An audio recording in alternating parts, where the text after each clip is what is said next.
गुरुदेव ने अपने व्यवहार से, अपने आचरण से समता की सीख दी है। सिर से हटी पिता की छाया, कितना दुख, तब माया ने जाल फैलाया। बड़े भाई का हुआ दुशासन, व्यर्थ हुए माँ के आश्वासन। छूटा वैभव स्कूली शिक्षा, शुरू हो गई अग्नि परीक्षा। कितनी तकलीफ, शुरू हो गई अग्नि परीक्षा। पर इस पाठ में कभी आपने पढ़ा कि बापूजी दुखी हो गए? ना ना, इसमें तो आगे हम ऐसा पढ़ते हैं, बरस सिद्धपुर 3 बिताए, लौट अहमदाबाद में आए। करने लगी लक्ष्मी नर्तन, किया भाई का दिल परिवर्तन। दरिद्रता को दूर कर दिया, घर वैभव भरपूर कर। ये हम पढ़ते हैं, ये क्या है? ये सीख है हम साधकों को, हम भक्तों को। ये सतुपदेश है गुरुदेव का, उनके आचरण के माध्यम से। तो ऐसे गुरु की भक्ति से हमारे में धीरता आएगी। धीर प्रणयेनमयी सर्वतः। हनुमान जी में कितना धैर्य है। पेड़ पर बैठे थे और रावण सीता जी को अपशब्द बोल रहा था, चाहते तो छलांग लगाकर बस उसका गला पकड़ के सीधा मारने लग जाते। बैठे रहे कि अभी समय नहीं है। विश्वामित्र को पता था कि राम जी ही धनुष तोड़ेंगे और कोई नहीं, और राम जी को भी पता था कि मुझसे ही टूटेगा।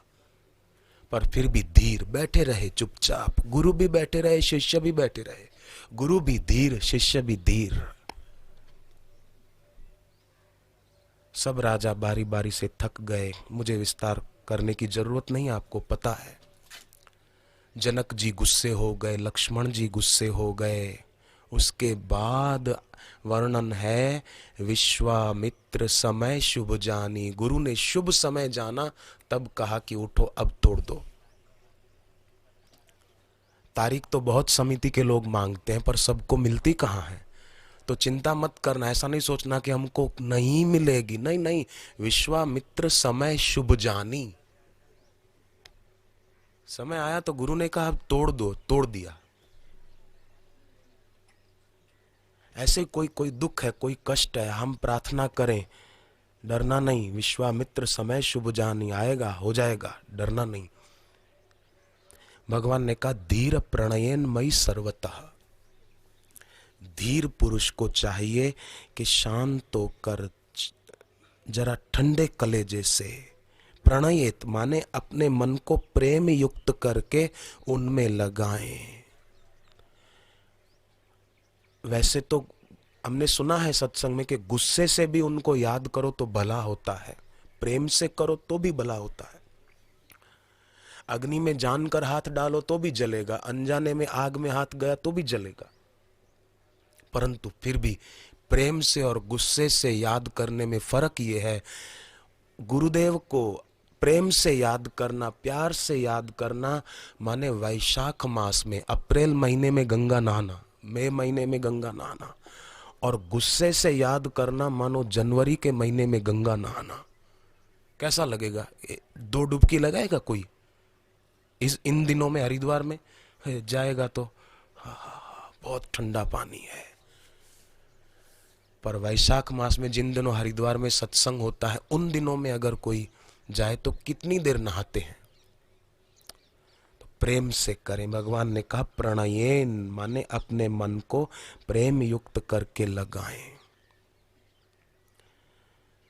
प्रेम युक्त मन को गुरु में लगाने वाले एक भक्त ने बताया, महाराष्ट्र के हैं वो बहुत अस्वस्थ रहते थे, परंतु ये नहीं सोचा कि मैं बापूजी से पूछूं कि बापू मैं बीमार बहुत हूं। अरे गुरुजी जन्म मरण की बीमारी दूर करते और उनसे ये बीमारी की बात पूछूं तो मेरी गुरु भक्ति को कलंक लग जाएगा। मैं उनसे ये बात पूछूं? नहीं, वो तो शिविर में आए, बोले 3 दिन 4 दिन जरा गुरुदेव के सानिध्य में, सारी जिंदगी तो हाय हाय करते हैं, कुछ समय जरा उनके सानिध्य में सार्थक करें। वही तो जिंदगी के सार्थक दिन है। तो आए सूरत के आश्रम में, होली की शिविर में। होली के दिन रंग छांटना था तो वो खड़े रहे जाकर, और पहला फुआरा गुरुदेव ने सीधा उनके सिर पे लगाया। 2-4 सेकंड फुआरा उनके सिर पर लगाए ही रखा। बोले उस दिन से मानो गुरुदेव ने मेरे पातक हर दिए और मेरे भाग्य के अंक ही बदल दिए। और उस दिन के बाद मुझे अस्पताल जाना ही नहीं पड़ता। टाइफाइड साल में कितनी बार होता था, अब नहीं होता। बोले मैं ठीक हूँ, मजे में हूँ। तो प्रणयेन माने प्रेम युक्त करके मन को उनमें लगाते हैं तो बिगड़ी बाजी संवरते देर नहीं लगती है।